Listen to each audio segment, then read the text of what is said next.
अश्वनी कुमार जो वर्ल्ड के सर्वश्रेष्ठ वैद्य है, उनकी एक बार वंदना कर लेते हैं। रागादिरोगान सततानुसक्तान अशेष काय प्रसतान शेषान औत्सुक्य मोहारति दान यो पूर्व वैद्याय नमस्तु तस्मै। नमस्ते सभी साथियों को नमस्कार। भगवान धन्वंतरि की कृपा से आज की कक्षा का प्रारंभ कर रहे हैं। कक्षा के आरंभ में कल एक सवाल था कक्षा के अंत में कि भोजन के साथ लस्सी लेनी चाहिए कि नहीं लेनी चाहिए, नहीं लेनी चाहिए तो क्यों नहीं लेनी चाहिए। पहले उस सवाल को कवर करते हुए फिर आज की कक्षा का टॉपिक शुरू करेंगे। तो गुरदर्शन जी ने स्क्रीन पे एक पोस्ट शेयर करी है। ये अष्टांग हृदयम 8वें अध्याय से पोस्ट है ये। इसमें कहा गया है कि भोजन का जो अनुपान है वो क्या रहना चाहिए। इसमें कहा गया है कि भोजन का अनुपान जल नहीं होना चाहिए, क्योंकि भोजन में घी डालना अनिवार्य है ताकि अच्छी मेद धातु बने। जब भोजन में घी डलेगा तो वहाँ पे फिर उसके साथ में पानी या पानी जैसा कोई भी द्रव्य नहीं साथ में होना चाहिए। अगर वो होगा तो फिर वो क्या नुकसान करेगा। अनुपम जी अगर जुड़ गए हैं तो वो पढ़ सकते हैं जी, जो स्क्रीन पे शेयर किया हुआ है, या और कोई साथी पढ़ सकते हैं।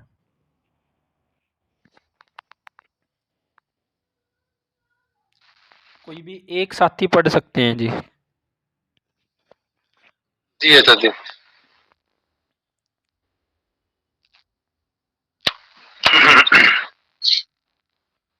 अनुपान का निषेध है। सभी स्वस्थ रोगी अनुपान पेय पदार्थ का सेवन करके भाषण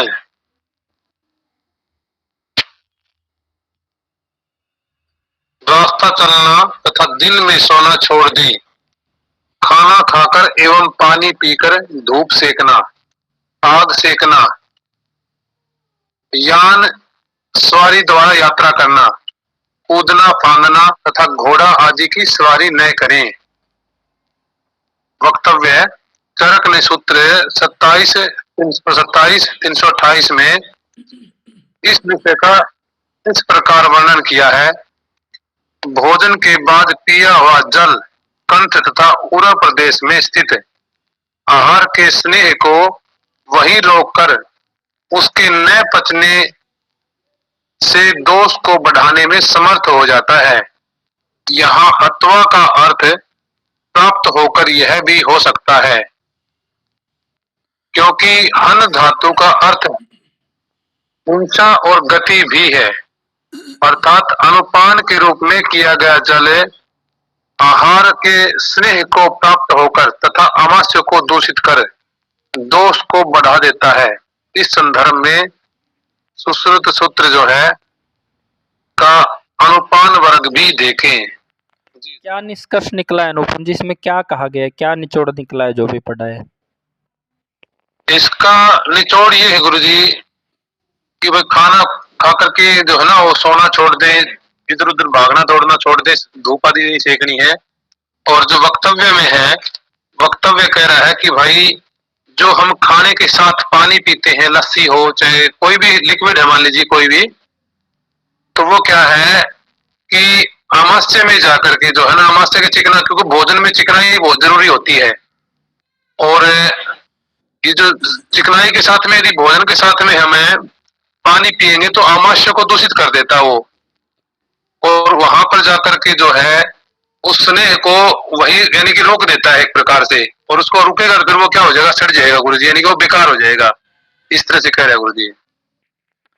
ठीक है जी, यही पढ़ाना था। कल किसी साथी का सवाल था कि भोजन के साथ लस्सी नहीं लेनी चाहिए, क्यों नहीं लेनी चाहिए, ये बात हजम नहीं हो रही है। तो शास्त्र यहाँ पे ऐसा बोल रहा है जी कि भोजन के अंदर घी होना अनिवार्य है। अगर कोई रोगी घी नहीं खा पा रहा है तो हो सकता है वो बीमार हो सकता है कि उसका पाचन अच्छा ना हो रहा इसलिए घी नहीं पच रहा हो। तो पहले उसका पाचन अच्छा करना है, दीपन पाचन अनुलोमन अच्छा करना है। अच्छी भूख लगे, अच्छी पाचन हो। जब अच्छी भूख लगे, पाचन हो तो घी खिलाना अनिवार्य है जी। जब घी खिलाना अनिवार्य है तो घी के साथ अगर पानी होगा, भोजन में घी है, फिर अगर पानी भी होगा तो दोनों ही, या भोजन के साथ लस्सी है, तो दोनों ही जब इकट्ठे आमाशय में पहुंचेंगे पेट में जाके तो वो इकट्ठा होना ही है। तो वो क्या कर देगा, उस चिकनाई को पचने से रोकेगा जी। वो आमाशय में एक तरह से उसकी प्रोसेस को धीमा कर देगा, स्लो कर देगा। क्योंकि घी का अनुपान है जी गर्म चीज, या तो गर्म दूध हो या गर्म पानी हो या कोई भी गर्म चीज, उसके साथ दूध का, घी का अनुपान है। तो घी का लस्सी के साथ कॉम्बिनेशन नहीं है। ये उनका सवाल था, तो उसको क्लियर किया है। अष्टांग हृदयम 8वें अध्याय से ये रेफरेंस है। कल हमने पढ़ा था जी कि हमारा जो शरीर है उसमें 7 धातुएं कौन कौन सी हैं। फिर हमने ये भी पढ़ा था कि जो 7 धातुएं हैं वो भोजन से बनती है। अब भोजन पचेगा तो फिर रस, रक्त, मांस, मेद, अस्थि, मज्जा, शुक्र, ये 7 धातुएं बनेगी। तो जब भी हम भोजन करें तो वो केवल भूख शांत करने के लिए या पेट भरने के लिए नहीं खाना है जी। भोजन जब भी करें वो पचना चाहिए, क्योंकि वो पचेगा तो शरीर में लगेगा और सड़ेगा तो बीमारियां पैदा करेगा। आपका भोजन कभी भी अगर खा लिया है नहीं पचा तो अंदर बीमारियां पैदा करेगा। आज के टाइम में रोगी सबसे बड़ी गलती क्या करता है कि वो बीमार होते ही बड़े से बड़ा, महंगे से महंगा डॉक्टर और हॉस्पिटल तो ढूंढ लेता है जी, लेकिन वो अपनी बीमारियों के जो बेसिक कारण होते हैं, छोटे छोटे कारण होते हैं, उनको ठीक नहीं कर पाता। वो बड़ा हॉस्पिटल, डॉक्टर, दवाइयाँ तो ढूंढ लेता है, लेकिन बेसिक चीज़ों को, जैसे कि भोजन पेट में जाके दो ही काम करता है, या पचता या सड़ता। अगर आपको कोई बीमारी हुई है तो कहीं ना कहीं वहाँ पे भोजन का सिस्टम बिगड़ा है जी। अगर भोजन हर समय पचते चले जा रहा है तो फिर बीमारी हो पाना बड़ा मुश्किल है। अब बीमारी हो गई है तो अकेला डॉक्टर और दवाइयाँ ठीक नहीं कर पाती, पहले कारणों को ठीक करना पड़ेगा। तो भोजन खाते क्यों हैं? भोजन से शरीर में 7 धातुओं का निर्माण होता है और उनके सहारे ही हमारा शरीर चल रहा है जी। आज जो स्क्रीन पे एक पॉइंट लगाया है, एक श्लोक है स्क्रीन पे, पहले 2 श्लोक ये पढ़ेंगे। भोजन का महत्व, अगर कोई रोगी बीमार पड़ गया है तो उसके लिए जो पहला उपचार होगा, वो पहला उपचार डॉक्टर या दवाइयाँ नहीं होगी जी। उसका पहला उपचार होगा कि भोजन को ठीक करना, भोजन अंदर जाके पचना चाहिए, वो उसका पहला उपचार होगा जी। तो भोजन अंदर जाके पचता है तो क्या होता है, और सड़ता है तो क्या होता है। स्क्रीन पे लगा है, ग्रुप में भी भेजा है, तो सभी साथी इसको देख सकते हैं। इस श्लोक को पढ़ दो अनुपम जी, जो स्क्रीन पे लगा है, कि अगर भोजन पेट में जाके नहीं पचता है तो क्या होता है जी।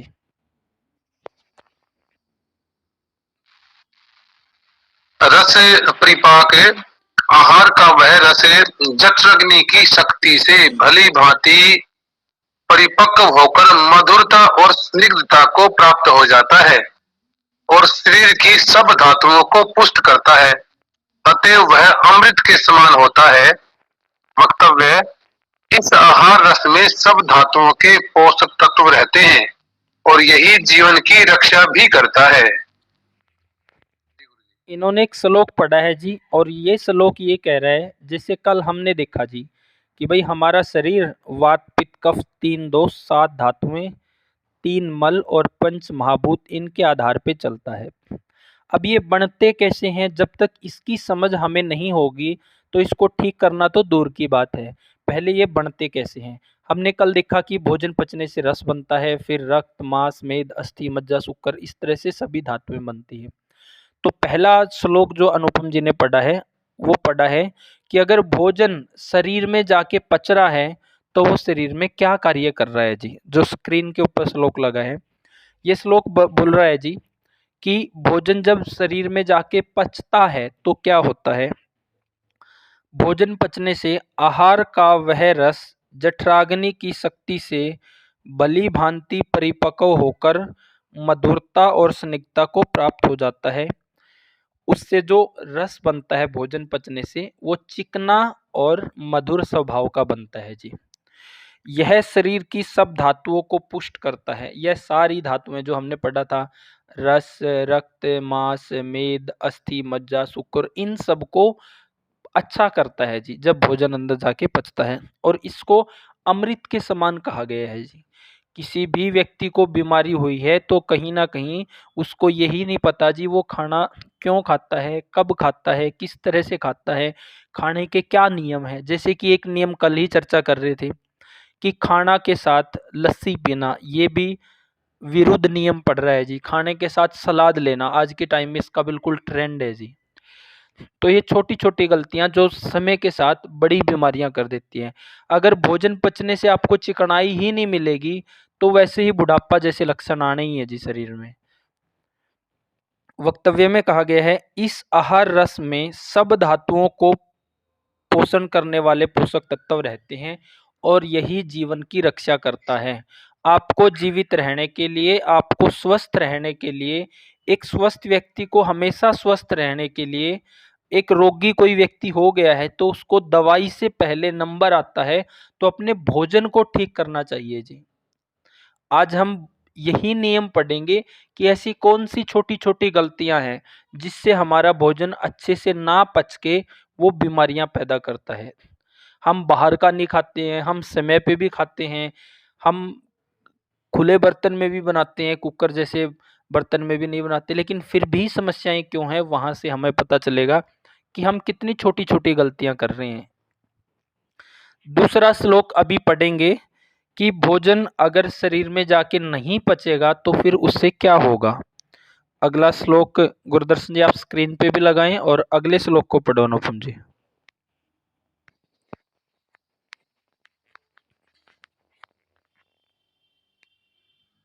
पढ़ो जी इसको। गुरुजी कौन से अध्याय से? ये सारंगधर संहिता से है विक्की जी। अपक्व रस से हानि, वह रस जठराग्नि की मंदता के कारण यदि भली भांति परिपक्व नहीं होता तो कड़वा एवं खट्टा हो जाता है और विष भाव को प्राप्त हो जाता है तथा अनेक प्रकार के रोगों को उत्पन्न कर देता है। वक्तव्य: मंद अग्नि के कारण इसका सम्यक परिपाक नहीं होने से दंडालसक नामक रोग हो जाता है। इसके लक्षण विष के लक्षणों के समान होते हैं। यह आशुकारी या शीघ्र मारक एवं होता है शीघ्र मारक होता है। यदि सौभाग्य से उक्त रोग न हुआ तो विसूची का अलसक एवं आम वात आदि रोग हो जाते हैं। जी गुरु जी।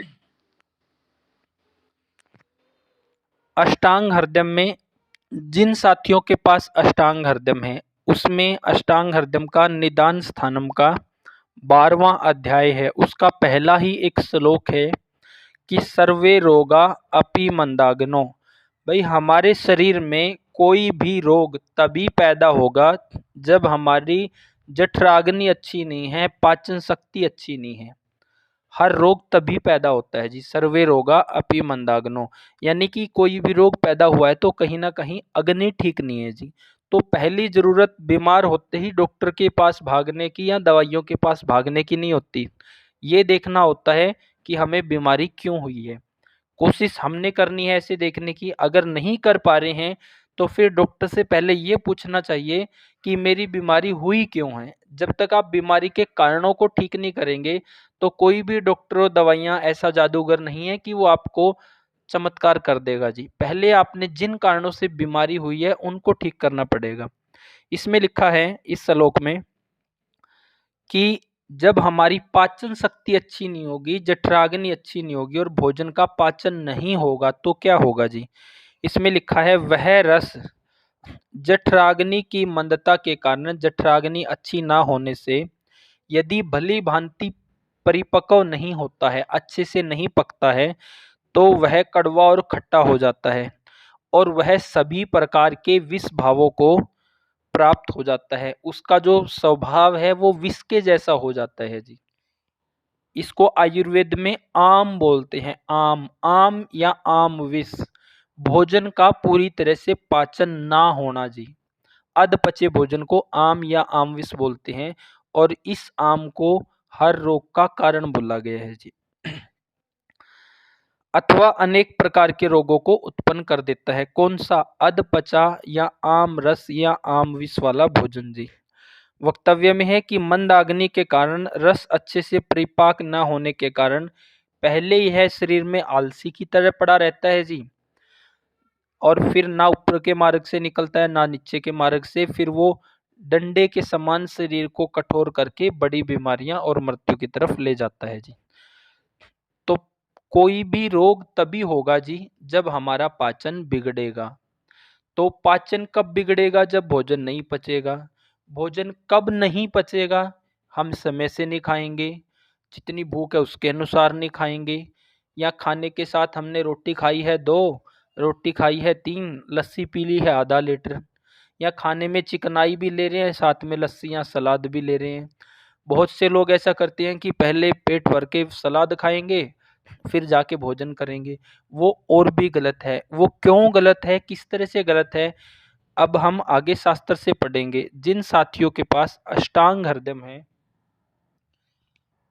अगला जो पॉइंट पढ़ेंगे, जिन साथियों के पास अष्टांग हृदय है, तो 8वां अध्याय पेज नंबर 135, अष्टांग हृदय सूत्र स्थानम 8वां अध्याय पेज नंबर 135 पे पहला श्लोक है जी। अगला जो पॉइंट पढ़ेंगे, इसमें हम पढ़ेंगे 7 प्रकार के आसन बताए गए हैं, यानी 7 प्रकार के ऐसे तरीके बताए गए हैं जिनकी गलतियां करने से शरीर में बड़े बड़े रोग पैदा होते हैं जी। वो कौन से 7 तरीके हैं जिसको हम हर रोज अपने अज्ञानता के कारण उपयोग करते हैं और बड़ी बीमारियों का शिकार होते हैं।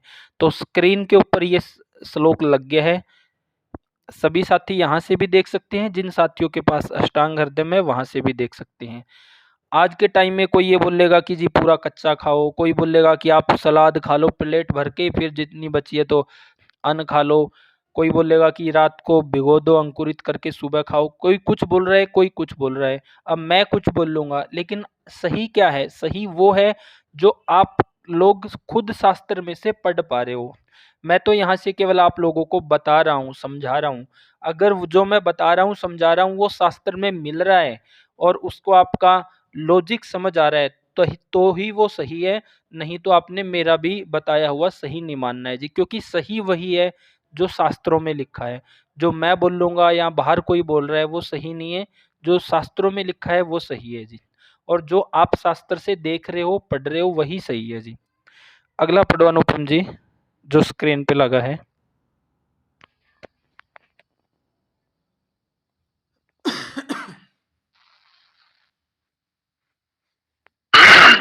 अब हम यहाँ से मात्रा सीतीय नामक अध्याय का व्याख्यान करेंगे। जैसा कि इस विषय में अत्रेय आदि महर्षियों ने कहा था। उपक्रम इसके पहले 753 में कहा गया है, आहारो वर्णितस्तत्र तत्र तत्र च वक्ष्यते। अतएव इस 8वें अध्याय में इस प्रकार का आहार का किस प्रकार मात्रा के अनुसार सेवन करना चाहिए, इस विषय की चर्चा की जा रही है। क्योंकि यहाँ जो मात्रा शब्द का प्रयोग किया गया है इसका तात्पर्य है आहार का सम्यक योग। अब आसन या आहार 7 प्रकार का होता है। संकीर्णासन, विरुद्धासन, अमात्रासन, प्रजीर्णासन, शमशनम, शमसन, अध्यसन तथा विषमासन। इनमें 2 के उदाहरण आगे इसी अध्याय में दिए जाएंगे। आगे पढ़ो गुरु जी। ना, बस इतना ही पढ़ना है जी। यह 7 प्रकार के आसन घोर कष्टकारक रोगों को पैदा करते हैं। क्या होता है जी, जिस प्रकार हम अपने घर में कोई भी वॉशिंग मशीन लेके आते हैं या कोई कोई भी उपकरण लेके आते हैं तो उसके साथ एक बुकलेट आती है जी, और उस बुकलेट में ये लिखा होता है कि इसको कैसे चलाना है, कैसे उपयोग करना है, ताकि इसमें किसी तरह की कोई खराबी ना आए। तो ऐसे ही हमारा जो शरीर है ये भी एक मशीनरी की तरह ही काम करता है जी।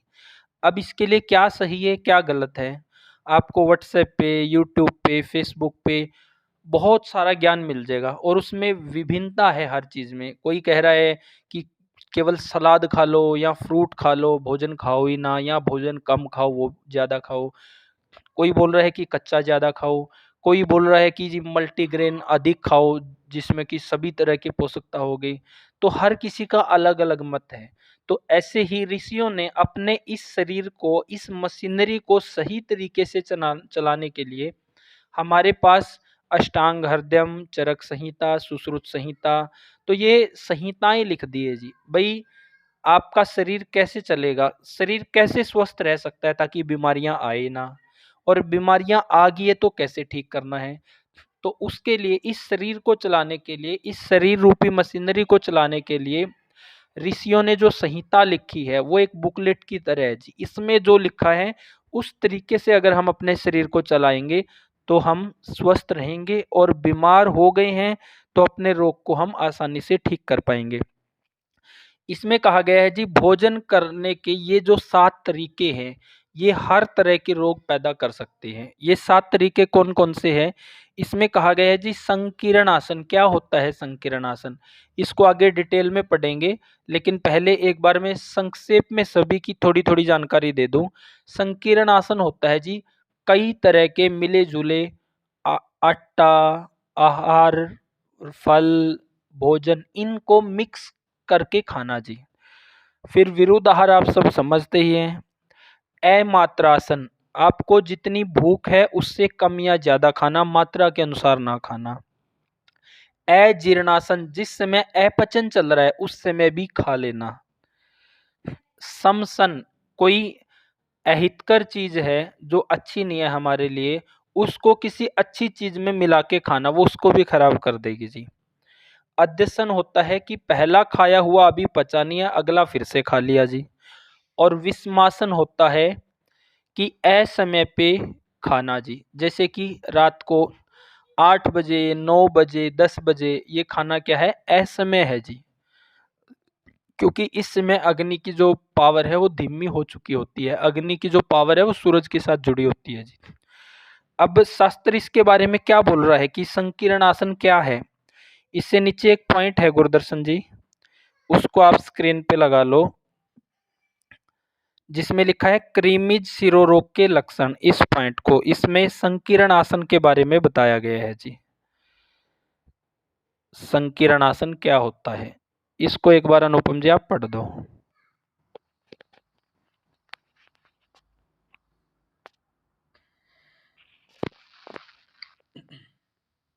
कृमिज सिर रोग के लक्षण है। संकीर्ण, मिले जुले भोजनों का प्रतिदिन सेवन करने से सिर प्रदेश में रक्त एवं मांस की सड़न हो जाने से, तीनों दोष प्रकोपित हो जाने, सिर के भीतरी प्रदेश में कृमि पैदा हो जाते हैं। वे सिर में रक्त को चूसते हुए असह्य पीड़ा को पैदा कर देते हैं, जिसके फलस्वरूप चित्त का विभ्रंश हो जाता है।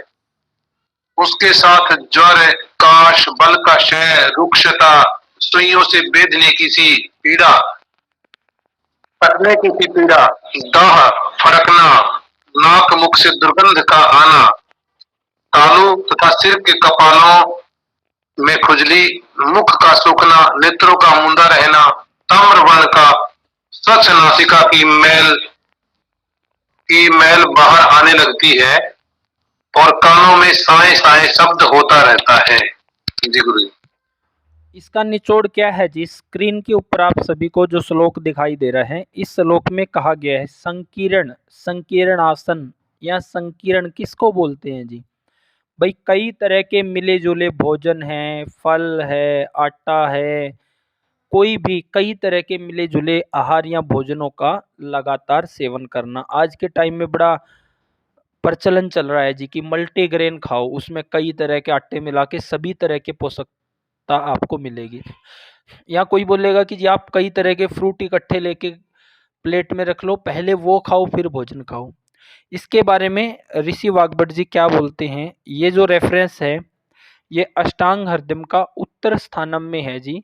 पेज नंबर 1051 के ऊपर, जिन साथियों के पास अष्टांग हृदय में है तो वहां से इसको पढ़ सकते हैं। इसके बारे में लिखा है जी कि संकीर्ण यानी कि कई तरह के मिले जुले या एक ही समय भोजन में रोटी भी है, सब्जी भी है, दाल भी है, चावल भी है, खीर भी है, मतलब कई तरह के मिले हुए इस तरह का खा रहे हैं।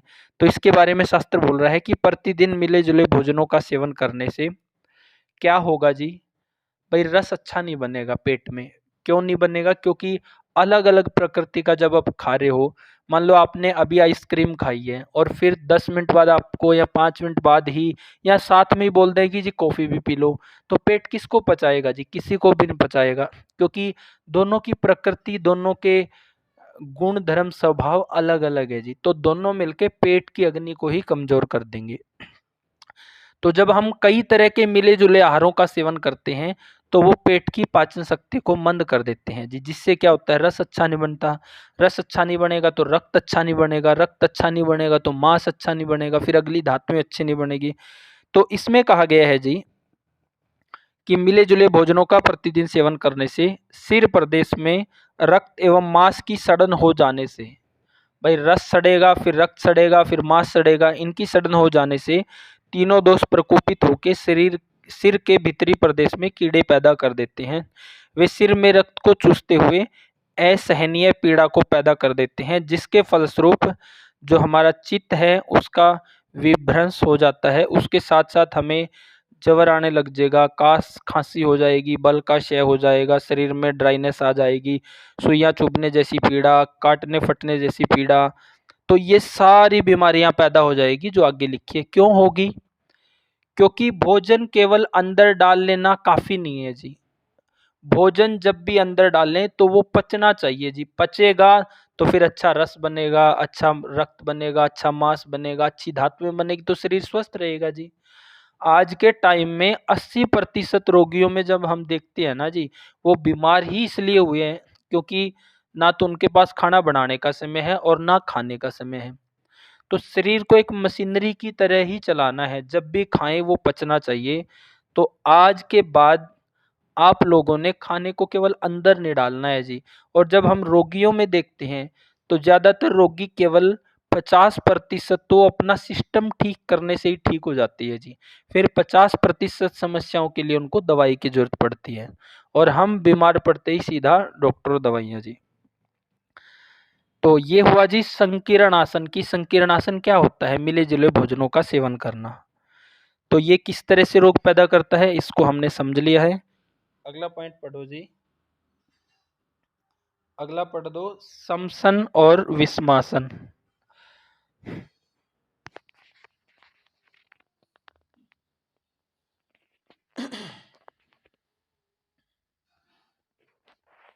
पढ़ो अनुपम जी अगला पॉइंट। हाँ जी सर जी। गुरदर्शन जी संभव हो तो स्क्रीन पे भी लगा लो इनको। हाँ जी सम, हाँ समसन पढ़ो। नीचे अलग पॉइंट है समसन आदि के लक्षण। पहले पढ़ रहे थे ना आप संकीर्ण तगला। वो अच्छा वो पीछे वाले पेज पे था जी। क्या पेज था? मैंने 1051 निकाल दिया जी मैंने तो। नहीं आप ये ग्रुप इसमें मैसेज आया हुआ है ना, अपने ग्रुप में है पूरा टॉपिक आज का डला हुआ है।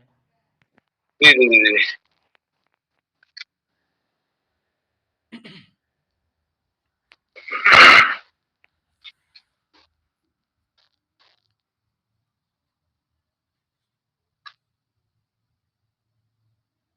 हाँ, ये पढ़ दो जी जो स्क्रीन पे आ गया, इसको पढ़ दो जी।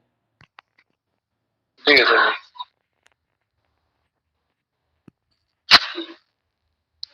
समसन आदि के लक्षण है पथ्य हितकर तथा अपथ्य अहितकर प्रकार के भोजनों को मिलाकर पर जो खाया जाता है उसे समसन कहते हैं। अभी भोजन किया है वह पचा नहीं, तब तक जो पुण्य है। ये अगला आ गया गुरु जी।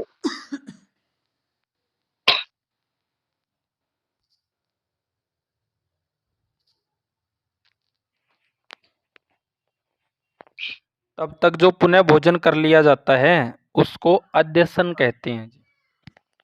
आगे पढ़ो जी। वक्तव्य नहीं, विषमासन बच गया जी इसमें, अध्यसन कहते हैं इसके बाद। असमय में अधिक या थोड़ा जो भोजन किया जाता है उसे विषमासन कहते हैं। ये तीनों प्रकार के अशन घोर कष्टकारक रोगों को उत्पन्न कर देने वाले अथवा मृत्युकारक होते हैं। हमने पढ़ा है जी, 1 मिनट जी, हमने 7 प्रकार के आसन पढ़ रहे हैं जी। पहला हमने पढ़ा संकीर्ण आसन, भाई कई तरह के भोजन, आटा, फल, इन सबको मिला के खाने से घोर कष्टकारक रोग पैदा हो सकते हैं और मृत्यु तक ले जा सकते हैं जी। फिर दूसरा पॉइंट हमने पढ़ा है समसन। समसन क्या है कि अहितकर और हितकर दोनों आहारों को इकट्ठा मिलाकर खाना। मान लो आपको कोई बाहर से आप फास्ट फूड वगैरह ले आए और साथ में खाना है, तो भाई हम फास्ट फूड कम खाएंगे, खाना अधिक खाएंगे। अगर ऐसा सोच के भी हम खाते हैं कि थोड़ा खाएंगे उसका प्रभाव नहीं पड़ेगा, तो जो वो अहितकर है वो हितकर में मिलाया गया है, तो वो भी शरीर में रोग पैदा करता है जी। तीसरा पॉइंट है अध्यसन, कि पहला अभी पचा नहीं है और अगला खा लिया, इसको अध्यसन बोलते हैं। तो वो नया क्या करेगा जी, वो पहले को भी खराब कर देगा। तो अगर इस तरह का हम करते हैं, खासकर क्या करते हैं, जो छोटे बच्चे होते हैं, 1 साल का है, 2 साल का है, 3 साल का, 4 साल का, इनकी माताएं क्या करती है, वो ध्यान रखती है कि बच्चे को जल्दी जल्दी खिलाती है जी, कि जितना ज़्यादा खाएगा उतना ही भीम बनेगा, वो बलशाली बनेगा। ऐसे में वो क्या करते हैं कि जी अभी खाना खिलाया है, थोड़ी देर बाद, आधे घंटे बाद, घंटे तक वो दूध पिला देते हैं, अभी पहला पचा नहीं है। इसी तरह अभी दूध पिलाए को ज़्यादा टाइम नहीं हुआ है तो कुछ और खिला दिया है। तो इस तरह से वो सोचते हैं कि जितना खाएगा उतना ही वो बलवान बनेगा, लेकिन ऐसा नहीं है। आप थोड़ा खा रहे हैं, वो पचेगा तो वो भी शरीर में लगेगा। आप अधिक खाएंगे, वो पचेगा नहीं तो वो शरीर में बीमारियां ही पैदा करेगा। तो खाना केवल खाते चले जाना काफ़ी नहीं है जी, उससे शरीर में ताकत नहीं आएगा, एनर्जी नहीं आएगी। खाना जब भी खाएं वो पचाने की दृष्टि से ही खाना है, उतना ही खाना है जितनी भूख है, जितना पच सके जी। कई बार हम करते हैं कि घर से निकले हैं खाना खा के, ऑफिस में जाते ही वहाँ चाय आ गई है, अभी वो पचा नहीं है तो चाय आ गई है। कहीं और दोस्त के पास गए हैं, वहाँ बर्फी बिस्किट कुछ और ले लिया है, तो भले ही थोड़ा लिया हो तो वो क्या कर रहा है, वो पहले वाले को खराब कर रहा है। तो एक नियम बनाना पड़ेगा कि पहला खा लिया है तो वो खाया किस लिए, ताकि वो पच के शरीर में अच्छी धातुएं बने। तो जब तक उसका अच्छी तरह से पाचन ना हो जाए तो दोबारा कोई भी ठोस चीज़ या आहार नहीं लेना है जी। प्यास लगने पे पानी तो ले सकते हैं क्योंकि वो तो शरीर की ज़रूरत है, लेकिन भोजन नहीं लेना है जी। अगला पॉइंट है कि असमय पे और अधिक मात्रा में खाना। असमय पे खाना भी रोगकारक है। जैसे कि बहुत से लोग क्या करते हैं, सुबह खाते ही नहीं है जी, दोपहर को खाते हैं, यानी कि सुबह का समय छोड़ दिया है। और दोपहर को, सुबह सबसे बढ़िया खाने का टाइम है, दोपहर को भूख लगे तो हल्का, शाम को और भी हल्का। अब सुबह खाते नहीं है, दोपहर को ज़्यादा खाएंगे, शाम को फिर ज़्यादा खाएंगे, या शाम को 6 बजे के बाद, 7 बजे के बाद जितना लेट खा रहे हैं वो असमय ही है जी। तो ये 4 प्रकार के आसन हमने पढ़े, संकीर्ण आसन, समसन, अध्यसन, विषमासन। तो इसके बारे में लिखा है, ये घोर कष्टकारक रोगों को पैदा करता है और आपको मृत्यु और बड़ी बीमारी तक ले जा सकता है जी। अब इसमें बाकी बच गए हैं 3 पॉइंट। 3 में से एक है विरुद्धासन। विरुद्ध यानी कि अलग अलग प्रकृति के भोजनों का सेवन करना जिनके गुण धर्म अलग है। जैसे आप सब आमतौर पे क्या करते हैं, सर्दियों का मौसम है तो महिलाएं क्या करती है कि जी सुबह रोटी पानी, रोटी सब्जी बनाने में, दाल सब्जी बनाने में टाइम लगेगा तो वो सुबह फटाफट परांठे बना देती है जी। अब परांठे में क्या है जी, नमक है और उसके साथ में चाय, चाय में क्या है, दूध है जी। तो दूध और नमक दो विरुद्ध चीजें। ऐसे ही घर में कोई मेहमान आया है तो उसको चाय है जी, चाय में क्या है, दूध है, साथ में बिस्किट और नमक है। तो ये छोटी छोटी गलतियां हैं, खासकर जब पूरी सर्दी अगर कोई एक व्यक्ति हमें ऐसा मिला कि वो कम से कम दोनों टाइम या तीनों टाइम ही परांठे खाता था जी। अब जब उसको बोला गया उसके हेतुओं को बंद करने के लिए, तो उन्होंने बोला कि जी अगर मेरे शरीर में परांठा नहीं गया तो मुझे ऐसा लगता है कि कुछ खाया ही नहीं है जी। और उसके शरीर में मेद चर्बी इतनी बढ़ रही विकृत रूप में, फिर भी उसकी वो स्थिति थी। तो ये इस तरह की गलतियां हम करते हैं जी। तो ये हुआ विरोधासन जी। या खाने में नमक है, खाने के साथ दूध ले लेते हैं, शाम को बहुत से साथी ये भी गलती करते हैं। अगला पॉइंट है अमात्रासन, यानी कि जितनी हमें इच्छा है, जितनी भूख है उससे कम या अधिक खाना, ये अमात्रासन हुआ। दूसरा एक और मात्रा का अष्टांग हृदय में जिक्र किया गया है, वो कहा गया है कि हमारा जो पेट है इसमें 50% ठोस लें, 25% लिक्विड और 25% जगह खाली छोड़ दें। हम क्या करते हैं, जितनी भूख है उतनी रोटी खा लेते हैं और फिर इधर हरियाणा पंजाब में आधा लीटर लस्सी पियेंगे जी उसके साथ। तो वो क्या है, आप रोटी खा रहे हैं 4 और लस्सी पी रहे हैं आधा लीटर, तो आज 4 रोटी का आटा गूंथने के लिए, 5 रोटी का आटा गूंथने के लिए आपका आधा लीटर पानी नहीं लग सकता। उसी तरह से अगर हम ठोस से ज़्यादा लिक्विड अगर खाने में ले रहे हैं तो वो खाने को सड़ाने का काम करेगा जी। तो खाने के साथ पहले तो लस्सी का कॉम्बिनेशन ही नहीं है जी, और दूसरा फिर इस तरह से पी लेना। अब बोलेंगे कि बाहर का नहीं खाते हैं, टाइम पे खाते हैं, लेकिन सही चीज़ों को ही गलत तरीके से खा रहे हैं जी, तो वो भी बड़े रोग पैदा करता है। अगला है अजीर्णासन। कभी कभी ऐसा होता है कि भूख ही नहीं है, अपचन चल रही है, फिर भी घर वाले बोलेंगे खाने का टाइम हो गया है, खा लो, जबरदस्ती खा लेना। तो इन सब, इसको अजीर्ण बोलते हैं, अजीर्णासन बोलते हैं। तो ये जो 7 प्रकार के आसन बताए गए हैं, ये 7 प्रकार की छोटी छोटी गलतियां लगभग लगभग हर इंसान करता है जी। इसीलिए आज के टाइम में हर इंसान बीमार है। जब हम रोगियों को देखते हैं, उनके हेतु ढूंढते हैं कि ये बीमार क्यों हुआ है, ऐसी क्या गलती करी है इसने, तो वहाँ पे फिर इसी तरह के कारण मिलते हैं रोगियों में। इन्हीं कारणों को जब बंद करवाते हैं तो आधी समस्या तो यहीं से ठीक हो जाती है, क्योंकि यहाँ से ये कारण बंद होने से भोजन पचना शुरू होगा, और पचना शुरू होगा तो वो 7 धातुएं बनेगी जो कल हमने पढ़ा था जी, भोजन पचने से। और भोजन करने का जो मुख्य टारगेट है वो हमारा पूरा होगा जी। तो ये 7 गलत तरीके हैं। अब आप अवलोकन कर सकते हैं कि आप में से कौन कौन साथी इनमें से क्या क्या गड़बड़ी कर रहे हैं जी।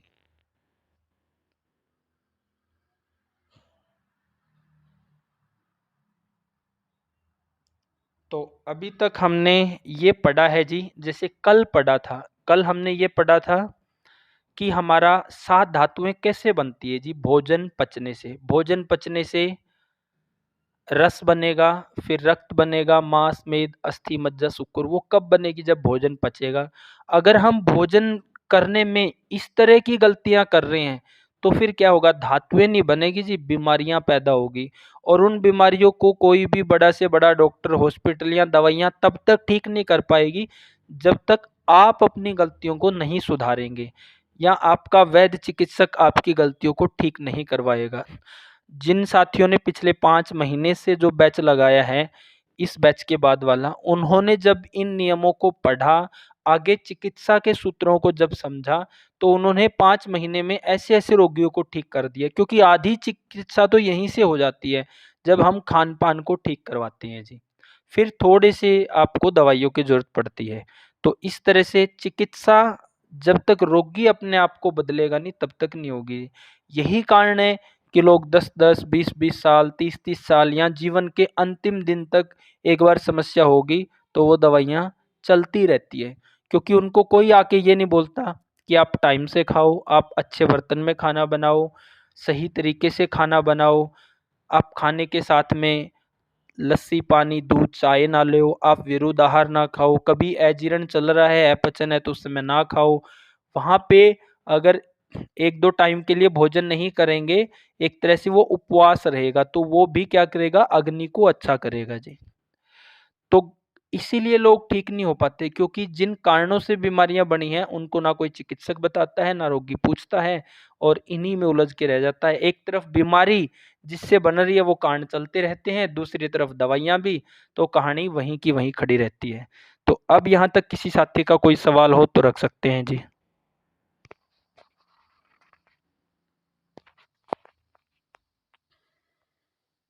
किसी भी साथी का कोई सवाल हो तो रख सकते हैं जी। आचार्य जी बस ये बताइए रिकॉर्डिंग कहाँ से मिलेगी ये जो रिकॉर्डिंग हर क्लास की रिकॉर्डिंग डालते हैं जी। अपना यूट्यूब चैनल है, आप यूट्यूब पे सर्च करेंगे आर्य आयुर्वेद फार्मेसी, तो यूट्यूब चैनल है। यूट्यूब चैनल पे आप जाएंगे तो हर रोज सुबह 8 बजे इस क्लास की रिकॉर्डिंग डल जाती है जी वहाँ। पहले 10 दिनों तक सभी क्लास की डलेगी, उसके बाद जो रेगुलर साथी क्लास लगाएंगे रिकॉर्डिंग केवल उन्हीं को मिल पाएगी जी। पहले 10 दिनों तक सबके लिए उपलब्ध है जी। तो आर्य आयुर्वेद फार्मेसी जी, आर्य आयुर्वेद फार्मेसी। ठीक है सर आप हैं कहाँ से वैसे? चंडीगढ़ पंचकुला से? पंचकुला सेक्टर 20 हरियाणा जी। सेक्टर 20 हरियाणा। मैं भी से यमुनानगर से ही हूँ। चलो ठीक है जी। और किसी साथी का कोई सवाल जो अभी टॉपिक पढ़ा है जी, इस टॉपिक से रिलेटेड किसी का सवाल जी? अगर नहीं है तो फिर आगे पढ़ें जी। अच्छा जी ये कहते हैं ना मान लीजिए पहले खाया उसके बाद पचने से पहले खा लेंगे तो वो कैसे क्या गड़बड़ करता है जी? वो गड़बड़ ऐसे करता है अनुपम जी, जैसे कि हमने भोजन किया, अब भोजन किया तो भोजन क्या होगा, मुंह में बोधक कफ, उसको बोधक कफ की सहायता से हम उसको चबाने का काम करेंगे। फिर वो आमाशय में जाएगा, वहाँ पे कलेदक कफ उसको पेस्ट में बदलेगा। फिर वो पक्वाशय में जाके वहाँ पे पाचन का काम करेगा जी। एक तो अब पहले वाला भोजन पचने की स्थिति में है, दूसरा फिर से आ गया है। एक आपका जो दूध खट्टा हो चुका है उसमें ताज़ा दूध डालोगे तो क्या होगा अनुपम जी? वो भी खराब हो जाएगा दादी। हाँ, इसी तरह से वो भोजन दोनों ही खराब हो जाएंगे जी। क्योंकि पहला क्या हुआ जी, पहले भोजन आपने चबाया, वो अपने आमाशय में गया, आहार नली से आमाशय में क्लेदक कफ है वो उसको पेस्ट जैसा बना देगा। वहां से फिर वो जब पक्वाशय में जाएगा तो वहां तो वो पाचक पित्त अपने एसिड के प्रभाव में आ जाता है जी। अब नया भोजन जब वो आएगा वो पचने की स्थिति में या अधपचा होता है, और नया अभी क्या है, आमाशय से सीधा वहां एंट्री किया है। पहले तो पहले भोजन के लिए तो वो खाली स्पेस था वहां पे, अब वो तो एक तरह से पचने की स्थिति में है, खट्टा रस उसमें आ चुका है, और ये अब फ्रेश जाएगा तो वो उसको भी खराब कर देगा, खुद भी खराब होगा जी।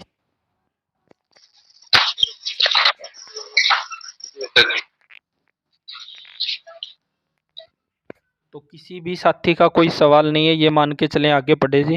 पापा जी एक सवाल है मेरा, ये खाने के बाद ये पानी का जो है ना ये नहीं हो पाता, मेरा पता ही नहीं चलता। कभी कभी ये खाते हैं लेकिन 1.5 घंटे बाद ऐसे कभी याद आया तो पीते हैं, नहीं आता है तो नहीं पीते। तो कहीं ना कहीं आपके पाचन को और सुधारने की जरूरत है। अभी आगे थोड़ा गुणों पे पढ़ेंगे हम, वात के गुण क्या है, पित्त के गुण क्या है, कफ के गुण क्या है, फिर आपको समझ आएगा कि आपके शरीर में कौन से गुण बढ़े हैं जिनसे ऐसा हो रहा है जी।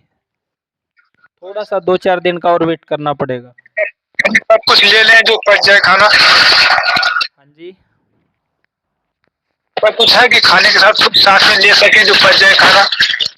जब इसको थोड़ा सा और वेट करना है आपने, थोड़ा सा और रेगुलर पढ़ेंगे तो आपको पता चल जाएगा। जब गुण आधारित गुणों को हम पढ़ेंगे कि किन गुणों के कारण ऐसा हो रहा है, फिर आप खुद से इसकी चिकित्सा कर पाओगे जी। अभी थोड़ा वेट करना पड़ेगा इसके लिए। तो मतलब अभी 1.5 घंटे के बाद पानी पीते रहे, 1 से 1.5 घंटे के बाद खाना के बाद। जिस समय पे प्यास लग रही है उसी समय पे पानी पियो। 1 घंटे पे लग रही है तो 1 पे पी लो, 1.5 पे लग रही है तो 1.5 पे पी लो जी।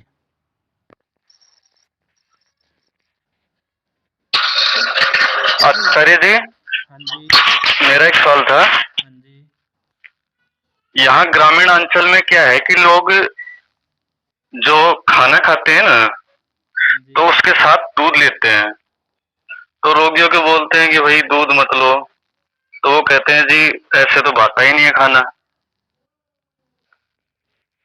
तो इसमें जैसे बिना नमक की रोटी दूध में डाल के खा सकता है? बिल्कुल भी नहीं खा सकता है जी, क्योंकि दूध क्या है, दूध बलिष्ठ है जी। दूध को भी अपने आप में संपूर्ण आहार किया कहा गया है जी। अगर आप खाने के साथ दूध ले रहे हैं तो मतलब एक और डाइट आप ले रहे हैं, तो दूध संपूर्ण आहार है। अब ऐसी समस्या किन लोगों को आ सकती है? ऐसी समस्या उन लोगों को आ सकती है जो सूखा खाना अधिक खाते हैं। अगर खाना तरी वाला है, दाल सब्जी लिक्विड तरी वाली है, उसमें 1-2 चम्मच घी डाल रहे हैं, तो फिर वो आसानी से खा पाएंगे जी। धीरे धीरे अभ्यास करेंगे तो हो जाएगा जी वो भी। अगर रेगुलर सूखी ही खा रहे हैं तब जाके इस तरह की समस्या आएगी जी। धन्यवाद जी।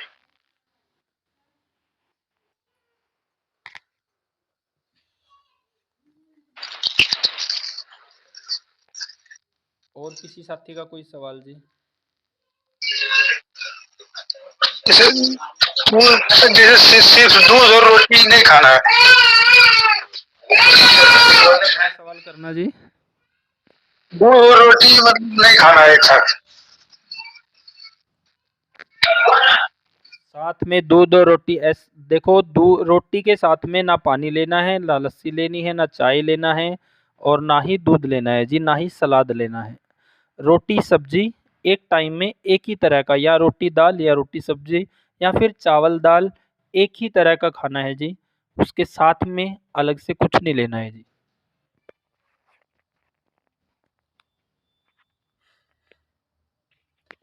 यहाँ पे हम पढ़ रहे हैं जी कि भोजन को ही पहली औषधि क्यों कहा गया है? क्योंकि भोजन पचेगा तो वो शरीर में ताकत देता है जी। हाँ जी।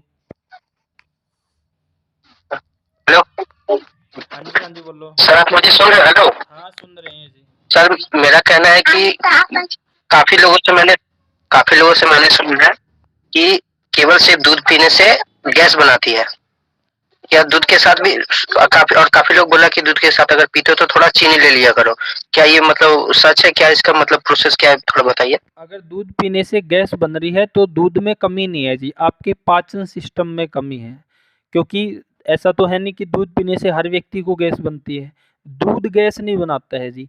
पाचन अच्छा नहीं है, पाचन को सुधारने की जरूरत है। पाचन अच्छा ना होने के कारण दूध ना पचने से गैस बन रही है, ना कि दूध में ऐसा कुछ है कि गैस बन रही है जी। और दूध कभी भी मीठा करके नहीं पीना चाहिए। गाय का दूध वैसे ही मीठा होता है, इसको ऐसे ही पीना चाहिए जी।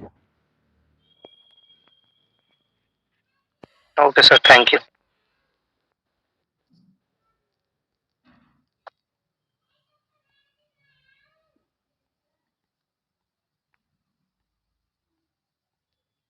किसी और साथी का कोई सवाल जी?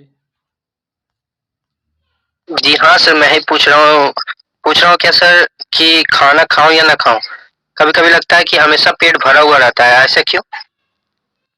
ऐसा क्यों? आपको कोई समस्या है ऐसा इसलिए? भूख नहीं लगती है? कोई समस्या नहीं है। पेट भरा भरा रह रहा है, जब भूख महसूस नहीं हो रही है तो आपका दीपन अच्छा नहीं है। क्या क्या है सर? 3 शब्द आपको नोट करने हैं: दीपन, पाचन, अनुलोमन। दीपन मतलब हर समय खुल के भूख लगना। पाचन मतलब खाया हुआ पचना। अनुलोमन मतलब मल मूत्र गैस का समय पे निकल जाना। अब इनमें से आपका क्या गड़बड़ है जी? जिनमें से कुछ तो गड़बड़ है नहीं। कुछ गड़बड़ क्यों नहीं है? जब आपको भूख ही नहीं लगती है, पेट भरा भरा है, तो आपका दीपन भी अच्छा नहीं है और पाचन भी अच्छा नहीं है।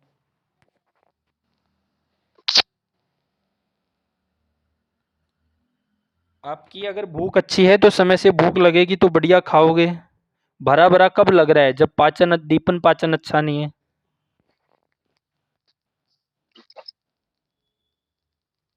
ठीक है सर, ओके ओके सर।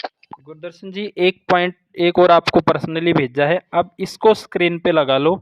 इसमें 7 धातुओं का थोड़ा और डिटेल से बताया गया है, इसको और एक बार पढ़ लेते हैं।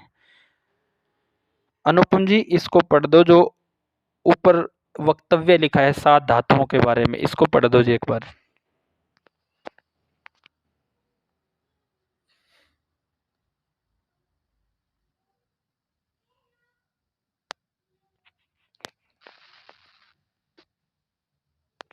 हम पढ़ रहे हैं जी, अष्टांग हृदयम निदान स्थानम, 11वां अध्याय, पेज नंबर 161। जिन साथियों के पास अष्टांग हृदयम है तो इसमें सबसे ऊपर वाला श्लोक पढ़ दो। अनुपम जी इसका वक्तव्य पढ़ दो।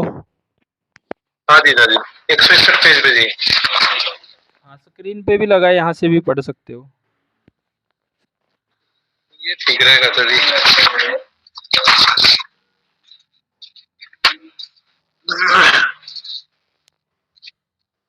161 पे कौन सा वक्तव्य है दादी? सबसे ऊपर ही है जी, सुश्रुत के अनुसार।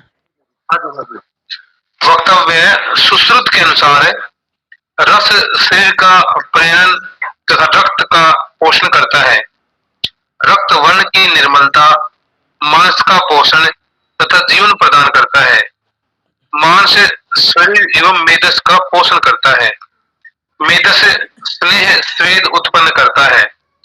शरीर में दृढ़ता उत्पन्न कर अस्थियों का पोषण करता है। अस्थियां शरीर को धारण करती हैं। मज्जा प्रीति स्नेह बल शुक्र का पोषण कर अस्थियों का भी पोषण करती है। शुक्र धैर्य ज्योति प्रीति देह बल हर्ष बीज स्त्रियों में तथा गर्भधारण कार्य में उपयोगी होता है।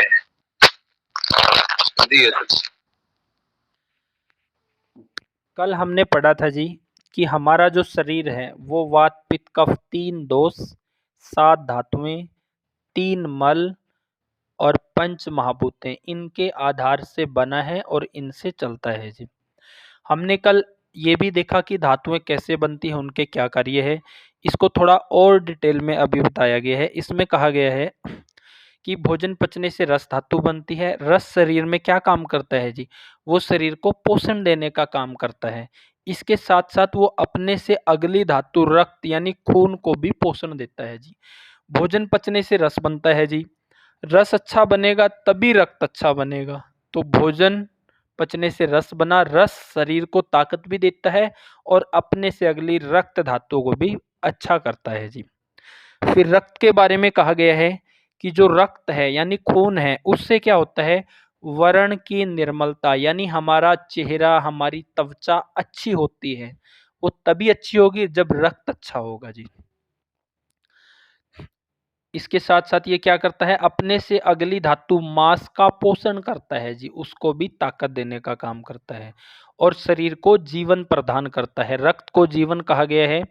अगर शरीर में रक्त ज़्यादा निकल जाए या रक्त की कमी हो जाए तो फिर मृत्यु जैसे लक्षण पैदा हो जाते हैं जी। तो रक्त शरीर में जीवन देने का काम करता है। रक्त हमारी त्वचा को अच्छा बना के रखता है। रक्त अपने से अगली मांस धातु को पोषण करता है जी। आगे मांस के बारे में कहा गया है। मांस क्या काम करता है? मांस हमारे शरीर और मेद धातु उसको अच्छा करता है जी। मांस हड्डियों को ढकते हुए शरीर को एक अच्छा ढांचा प्रदान करता है और अपने से अगली मेद धातु को भी अच्छा बनाता है जी।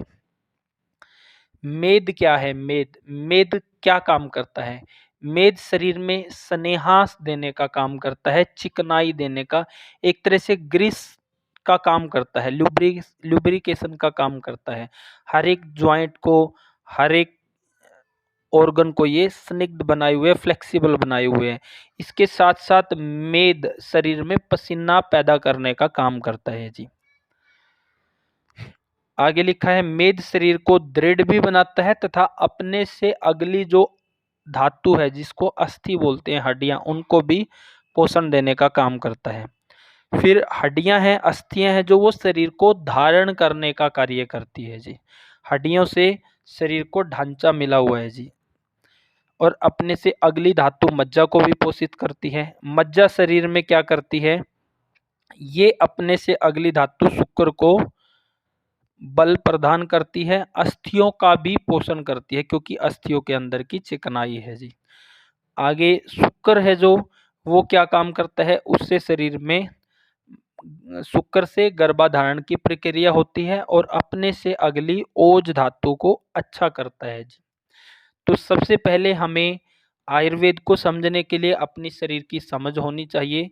शरीर की समझ में हमें ये पता होना चाहिए कि वात क्या है, किसको बोलते हैं, वो शरीर में क्या काम करता है। पित्त क्या है, किसको बोलते हैं, वो शरीर में क्या काम करता है। कफ क्या है, किसको बोलते हैं, वो शरीर में क्या काम करता है। पंच महाभूत क्या है, उनके कार्य क्या है। 7 धातुएं कौन कौन सी है, कैसे बनती है, उनका शरीर में बनना क्यों जरूरी है, किस तरह से वो शरीर को चलाती है, उनमें गड़बड़ी आने से किस तरह से बीमारियां बनती है और उन धातुओं के कार्य क्या है। फिर अब हम कल पढ़ेंगे कि शरीर में जो 3 मल है वो भी शरीर के लिए जरूरी क्यों है, वो किस तरह से शरीर को धारण करते हैं। मल भी, मल है, मूत्र है और पसीना है, ये शरीर से ना अधिक निकलने चाहिए और ना ही कम निकलने चाहिए। ये भी शरीर में बैलेंस में रहने चाहिए, हर चीज़ बैलेंस में रहनी चाहिए। वात, पित्त, कफ, 7 धातुएँ, 3 मल, ये सब शरीर में बैलेंस में रहने चाहिए। अगर ये बैलेंस में है तो शरीर अच्छे से चलेगा। ये बैलेंस से अधिक बढ़ जाएंगे या कम हो जाएंगे तो शरीर में बीमारियां होगी जी।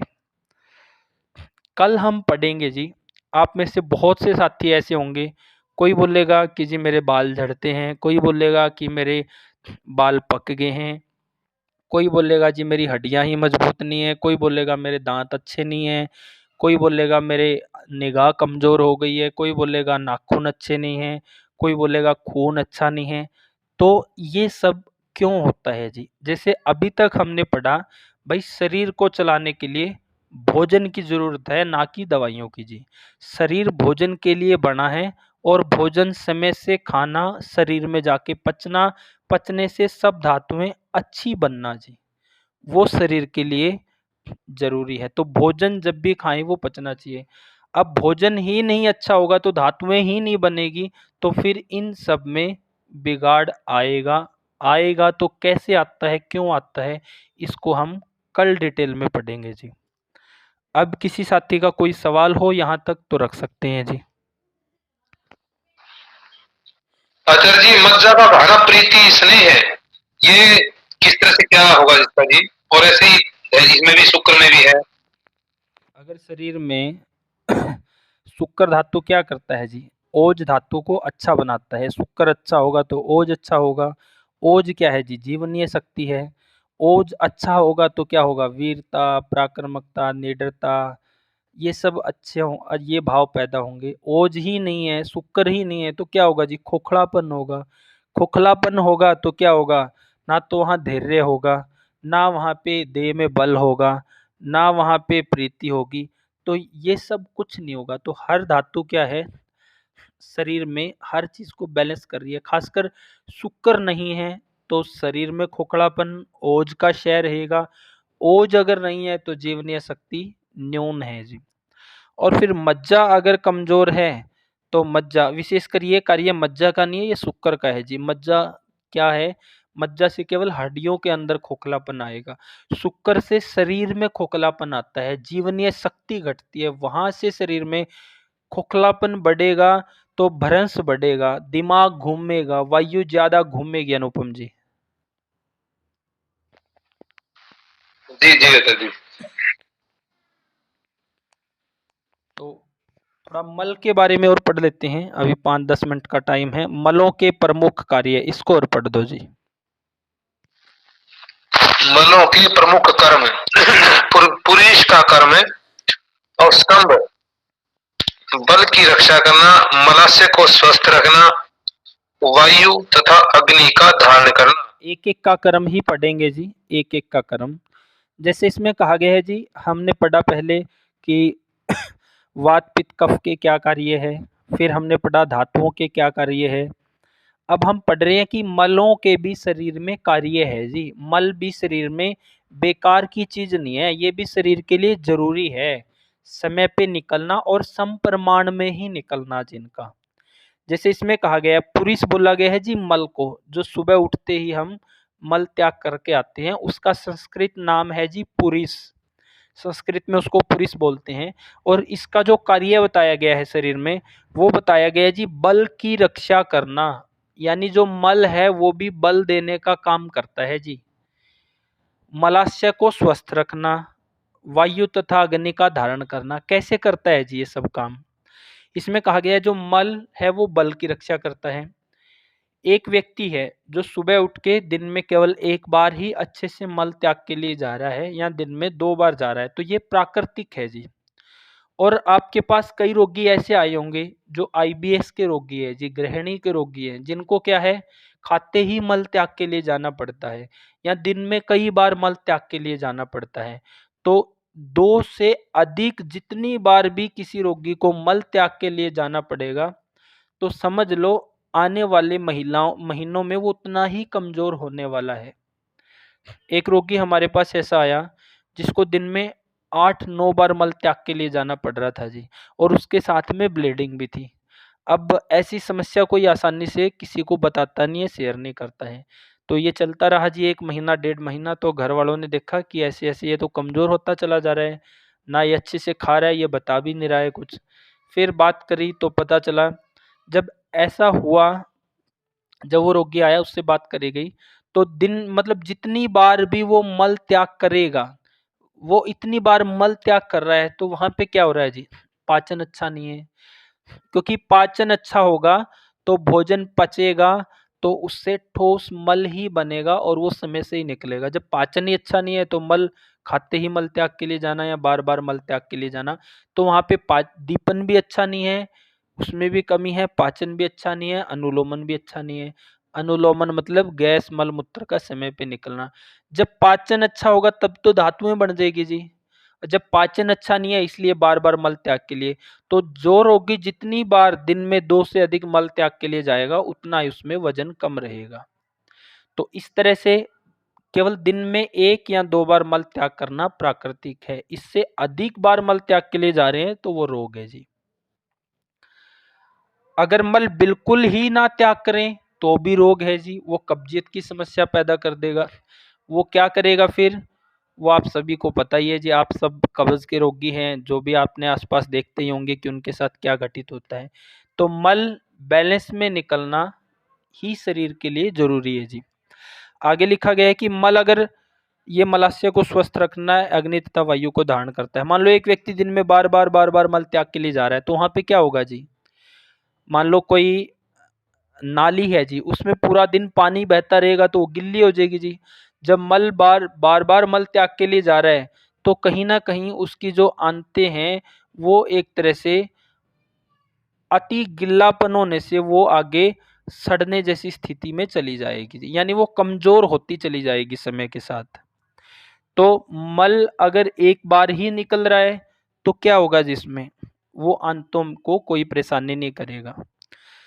और मल 1 बार या 2 बार ही निकल रहा है तो अग्नि और वायु अपने बैलेंस में रहेगा। अगर बार-बार निकल रहा है तो कहीं न कहीं अग्नि भी डिसबैलेंस हो रही है और वायु भी डिसबैलेंस हो रही है। तो मल उचित समय पे निकलना और सम परिमाण में निकलना ही महत्वपूर्ण है। कई रोगी ऐसे देखते हैं जी, जो उम्र और हाइट के हिसाब से वज़न कम होता है, यानी उनमें लघुता होती है। उनमें क्या होता है जी, लघुता होती है, हल्कापन होता है, तो उनको प्रेशर नहीं बनता जी, तो मल त्याग नहीं हो पाता, वो दवाई खाते रहते हैं। अब होना तो क्या चाहिए कि उनमें गुरुता बढ़ानी है, भारीपन, तो प्रेशर बनेगा तो मल निकलेगा। वो दवाई खाते रहते हैं और उनमें लघुता बढ़ती रहे। कोई गोली खा ली, कोई पेट साफ करने का चूर्ण ले लिया, तो उससे और हल्कापन, लघुता उनमें बढ़ती रहे। जिससे क्या है जी, मल त्याग करने से पहले भी परेशान हैं और मल त्याग करने के बाद भी परेशान हैं। क्यों? क्योंकि वो केवल दवाई के सहारे मल को निकाल रहे हैं।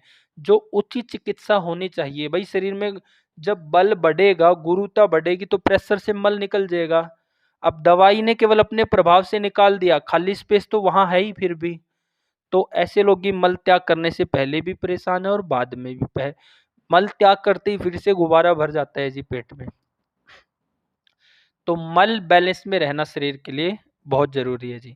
आगे है मूत्र का क्रम। मूत्र है जो, इसका कार्य है जी कलेद को बाहर निकालना, टॉक्सिन को बाहर निकालना, अपशिष्ट पदार्थों को बाहर निकालना। तो ये प्रक्रिया भी बैलेंस में होनी चाहिए। ये बिल्कुल ही नहीं निकालेगा तो जो टॉक्सिन निकलना चाहिए था वो ना निकल के रक्त में मिलके फिर से किडनी फेलियर जैसी बीमारियां कर देगा। अधिक निकलता रहेगा बार-बार, फिर से वो भी एक समस्या है, जैसे मल अधिक निकलना समस्या थी। इसी तरह से आगे कहा गया है स्वेद। स्वेद यानी कि पसीना। पसीना का क्या कार्य है जी? यह शरीर में गीलापन रखता है, यानी कि त्वचा को सुकोमल बना के रखता है। यह शरीर में गीलापन रखता है, इसी के कारण त्वचा का स्पर्श सुकोमल होता है। तो जो पसीना है वो सम प्रमाण में निकलना ज़रूरी है। किसी व्यक्ति में बिल्कुल ही ना पसीना निकले वो भी समस्या है। वहाँ पे क्या होगी, जो त्वचा है ड्राई हो जाएगी, जो रोम है वो आगे श्लोक आता है इसमें कि सूअर की तरह कड़े हो जाते हैं, तो वो भी समस्या है। और अधिक पसीना आए तो वो भी फिर चर्म रोग जैसी स्थिति बना देगा, तो वो भी समस्या है। तो मल बैलेंस में रहने ज़रूरी है, वात पित्त कफ बैलेंस में रहने जरूरी है, धातुएं बैलेंस में रहनी जरूरी है। तो ये हुआ जी मलों के कार्य। मल को, मूत्र को और पसीने को मल बोला गया है। इन सब का भी बैलेंस में निकलना जरूरी है, ना अधिक ना कम। अधिक निकल रहा है तो भी रोग करेगा, कम निकल रहा है तो भी रोग करेगा। तो आज के लिए इतना ही पढ़ेंगे। अब किसी का सवाल हो तो रख सकते हैं, नहीं तो गुरुदर्शन जी आप अपने विचार रखें। गुरु जी, हाँ जी। मतलब मूत्र का अपना कम से कम कितनी बार जाना अनिवार्य रहेगा, जिसमें दशमलव का 1-2 बार अच्छा है? अब इसमें मूत्र की कोई काउंटिंग नहीं है जी, जितनी प्यास लगेगी प्यास के हिसाब से पानी पीना है, वो अपने हिसाब से आता रहेगा जी। अगर दिन में एक बार भी प्यास नहीं लग रही है या बहुत ही कम प्यास लग रही है तो वो भी समस्या है। क्या समस्या है आगे गुणों के आधार पे पढ़ेंगे तो समझ आ जाएगा जी। और प्यास अत्यधिक लग रही है तो वो भी एक समस्या है जी। तो मूत्र की कोई काउंटिंग नहीं है, जैसी प्यास लगेगी उस हिसाब से मूत्र प्रवृत्ति भी रहेगी जी। कुलदीप जी।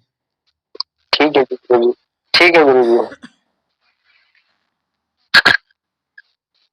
जी मेरे 4 सवाल है। हाँ जी। एक तो ये है कि आपने बताया कि खाने के पहले, बाद में और बीच में मट्ठा नहीं लेना चाहिए। मगर मुझे एक वैद्य ने बोला है कि खाने के पहले दाढ़ी मस्तक चूर्ण मट्ठे के साथ लेने बोला है, तो क्या यह सही है? कितनी मात्रा में मट्ठा और कितनी मात्रा में दाढ़ी मादी चूर्ण? अभी उसने 1 चम्मच चूर्ण बोला है 1 गिलास मट्ठे में। 1 गिलास मट्ठा तो ज्यादा है जी। जैसे हम कई रोगियों को ये बोलते हैं, आयुर्वेद में एक अनुलोमन चूर्ण आता है या चिंचा लवण चूर्ण आता है, या फिर हम कई रोगियों को ये बोलते हैं अष्टचूर्ण इस्तेमाल करवाते हैं। हिंगवाष्टक की तरह ही है, हम बोलते हैं कि वो दाल सब्जी में डाल के आप ले सकते हो।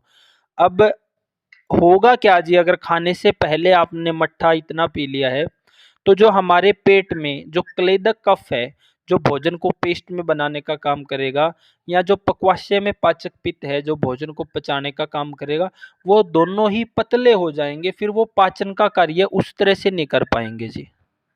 तो उसको आप सब्जी में मिला के ले सकते हैं जी, दाल सब्जी में मिला के, या भोजन में के आरंभ में ही लेना है तो उसका विधान ये है कि आप भोजन के पहले निवाले के साथ ले सकते हैं जी उसको, मट्ठे के साथ नहीं। इतनी मात्रा में मट्ठे के साथ नहीं ले सकते जी।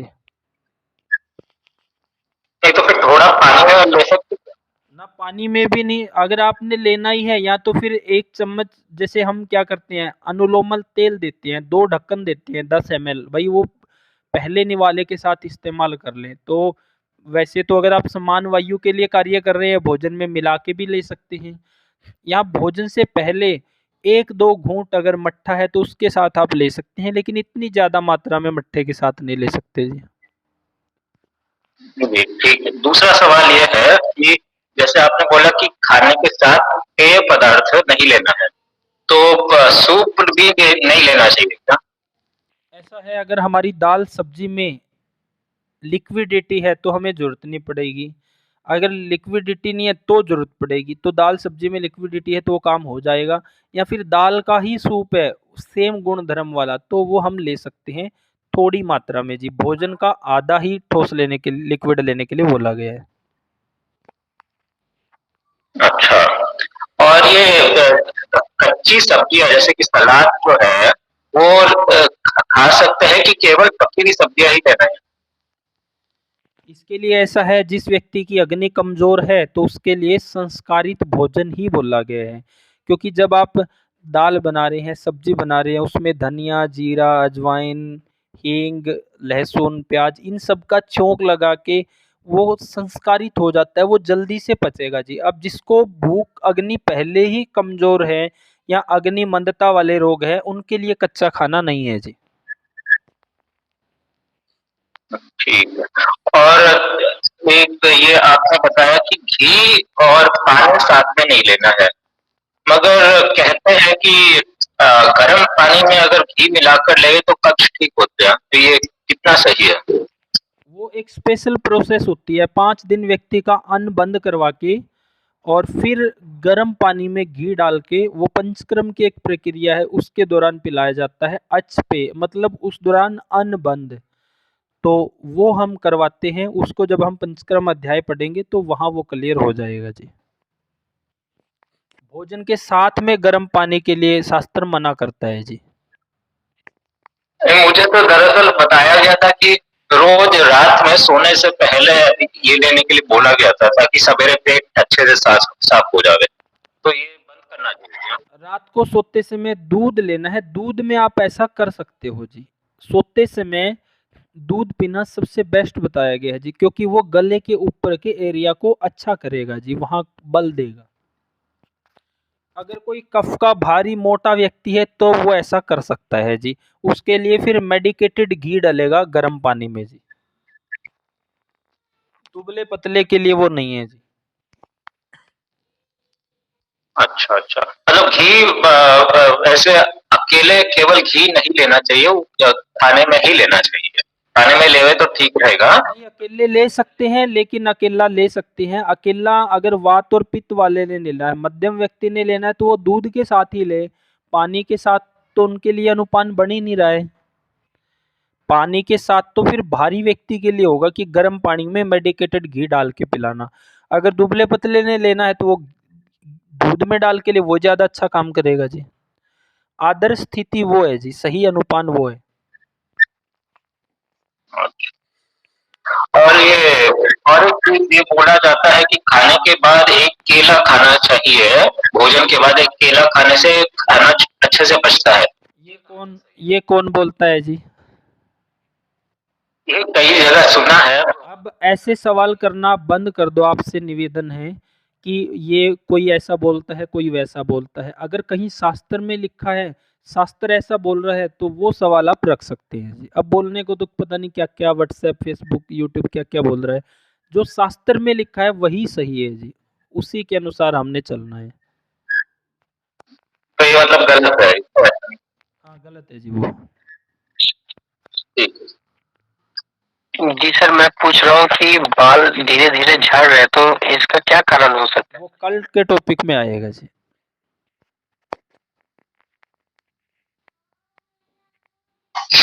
हाँ जी, और दामोदर जी का भी हैंड रेज है, तो आप प्रश्न करिए, फिर हम आज का क्लास समाप्त करेंगे।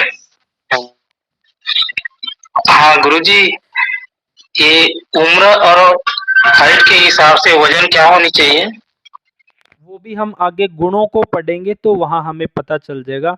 आगे हम गुण पढ़ेंगे, वात के गुण है, रुक्स है, खर है, लघु है, चल है, शीत है, सूक्ष्म है। तो उन 6 गुणों में से एक गुण लघु है। इसको गुण आगे पढ़ेंगे वात पित्त कफ के, तो वहां क्लियर हो जाएगा जी। जी जी, ठीक है गुरुजी। ठीक है, तो आज का जो टॉपिक था ये बहुत अच्छा रहा। और जो बार बार जो आदित्य जी का प्रश्न कहना था कि हमने ऐसा सुना है, हमने ऐसा मतलब कि देखा है, तो देखिए अभी मैं थोड़ा स्क्रीन पे दिखा रहा हूँ। किसी ने मतलब क्या है कि मैसेज में डाला है, थोड़ा छोटा दिख रहा होगा तो आप जूम कर लीजिए तो आपको दिख जाएगा सही तरीके से। लिखा है कि यदि सभी चीजें खाने डायबिटीज होते हैं, तो अच्छी बात लिखा है, चॉकलेट खाने से मुख का रस बढ़ता है, ऐसा लिखा है चॉकलेट खाने से। फिर लिखा है कि बालों को रोज धोने से बालों के लिए हानिकारक होता है। फिर लिखा है घी आपके स्वास्थ्य के लिए बुरा है और इससे बचना चाहिए। फिर लिखा है दूध पीने से डेयरी प्रोडक्ट खाने से मुहासे हो सकते हैं, इसको बंद करना है। तो ये जो है, अब कोई डॉक्टर नहीं है ना, और ऐसा लिखते हैं, तो मतलब क्या है कि इसको इसके बारे में क्या कहेंगे कि ऐसा वो बोलता है ना। तो आपको कहाँ से पढ़ना है? तो जो शास्त्रों में लिखा हुआ है वहां से आपको पढ़ना है, कि क्योंकि सही और गलत में आपको अंतर कैसे करना है, तो शास्त्र के आधार पे करना है। किसके आधार पे? शास्त्र के आधार पे, ना कि कितने बड़े डॉक्टर बोला है, कितने बड़े डिग्रीधारी बोला है, कितने लोग बोल रहे हैं, ये भी नहीं कि कितने ज्यादा लोग बोल रहे हैं। तो अंतर आपको शास्त्र के आधार पे करना है कि शास्त्र क्या कहता है, अष्टांग हृदय है, चरक संहिता है, भाव प्रकाश निघंटु है, सारंधर संहिता है। तो जो आप अध्ययन कर रहे हैं, ये जो क्लास जो चला रहा है, तो इस क्लास के माध्यम से आपको सही और गलत करने का निर्णय आपको 3 महीने में पता चल जाएगा कि सही क्या है, गलत क्या है ना। तो सही और गलत का निर्णय आपको पता चल जाएगा। यदि आप बीमार भी पड़ जाते हैं तो आपको पता चल जाएगा कौन हमारा इलाज कर सकता है। ये सही और गलत में आपको अंदर पता चल जाएगा कि हमारा चिकित्सक सही कर रहा है या गलत कर रहा है, हमारा चिकित्सा जो हो रहा है सही हो रहा है या गलत हो रहा है, आपको पता चल जाएगा। और यदि आप एक चिकित्सक हैं तो आप सही चिकित्सा कर रहे हैं या गलत चिकित्सा कर रहे हैं, ये भी आपको पता चल जाएगा। तो 3 महीने में तो सही या गलत का पता आपको चल जाएगा। और फिर इसी प्रकार से और अगर क्लास लगाएं 6 महीने तक तो आप एक अच्छे चिकित्सक बन जाएंगे, जैसे कि हमारे पुराने बैच के सभी साथी कर रहे हैं, ऐसा ही आप भी बन जाएंगे। तो उम्मीद है कि आप लोगों को ये क्लास अच्छा लग रहा है। तो अभी जो है आज तीसरा क्लास था, अभी भी अभी 7 दिनों तक और लोगों का पसंद होने वाला है। तो आप इसे इस लिंक को आप भी लोगों के साथ शेयर करिए, है ना, और इसको जो है बढ़ाइए, है ना, और भी अपने साथी को जोड़िए भी, है ना। यही लिंक रहेगा। कल 7 बजे मिलते हैं। तो अब तो कोई प्रश्न नहीं लेना है क्योंकि टाइम हो गया है, 7 से 8 बजे का टाइम था, तो टाइम हो गया है। अब जो है क्लास से रिलेटेड कोई प्रश्न है तो बता दीजिए, क्लास से रिलेटेड, यानी कि जो चल रहा है क्लास में, टॉपिक से नहीं।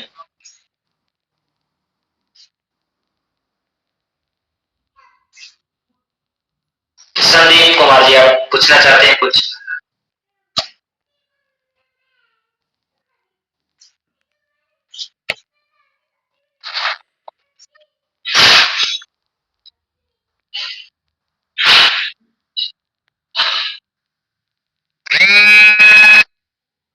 हाँ जी,